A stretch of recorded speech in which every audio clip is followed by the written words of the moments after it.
Nyuki walitanda makaburini kwa kishindo. Wananchi wakakimbia hovyo, wakilia na kujificha. Maiti ikabaki peke yake. Ghafla, nyuki waliondoka nao, wakiubeba mwili. Bakari alitembea kwa hofu, hata hakuthubutu kugeuka nyuma. Kila hatua alihesabu. Vilima vidogo vilimpandisha na kumshusha, lakini hakuacha kutembea. Giza lilikuwa limeenea. Mwangaza wa mwezi ulikuwa dhaifu, kama umefichwa kwa makusudi. Hata hivyo, alilazimisha mwili wake usiogope. Mbele yake, macho yakauona msitu mkubwa aliopaswa kuvuka. Pale ndipo njia ya kwenda kijijini cha Msije Peku ilipoanzia. Alisimama, akafumba macho, mikono ikanyooka juu.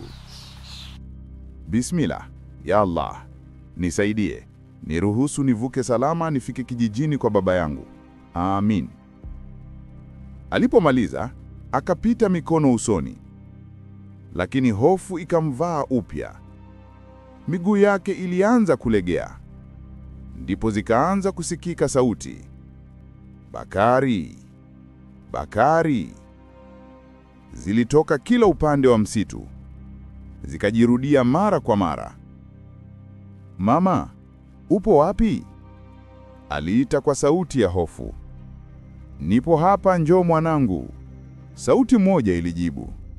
Mwangaza wa upande wa kulia ukawaka. Ndani yake, sura ya mama yake ikaonekana. Aliketi kwenye kiti, akipiga mikono na kusuka ukiri wake wa kila jioni. Njoo mwanangu, akasema taratibu. Moyo wa Bakari ukapata tumaini. Akaanza kuelekea pale. Lakini ghafla, sauti nyingine ilivunja ukimya. Huyo sio mama yako, ikasisitiza. Mama yako ni mimi. Sauti ilitoka kwenye nyumba ndogo, ikifanana kabisa na nyumba ya familia yao. Macho ya Bakari yakashawishika. Akageuka, akaelekea upande huo. Ardhi ikawa ya ajabu. Kila alipochukua hatua, alijihisi akiteremka mlima. Na ile nyumba, kadri alivyoikaribia, ndivyo ilivyozidi kujiondoa nyuma. Lakini hakulitambua. Umbali ulionekana sawa. Upande wa Bicha Upole, wachawi walikaa kimya, wakimsubiri. Ghafla akatokeza. Mikononi kashikilia kamba. Naona umerudi Cha Upole. Mmoja akasema. Nimerudi na mpango umefanikiwa. Hii kamba ina nywele za mtoto. Tuchimbe njia panda. Tayari nimemteka kiakili. Hawezi kutoka pale. Alijigamba huku akikabidhi kamba. Vigelegele vikapigwa. Tunamzika katikati ya mlango wake. Hapo tutakuwa salama. Mzee mmoja akasema akiruka juu ya maiti ya mama Bakari. Na tukishindwa? Mwanamke mmoja akauliza huku akitoa tambalo mdomo wa marehemu.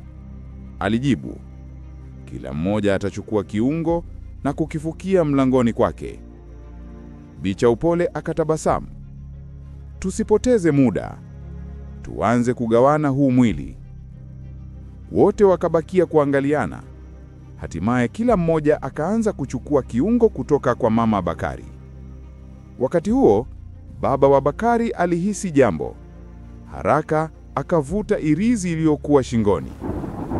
Ilikuwa kama kioo. Ikamwonyesha mateso ya mtoto wake.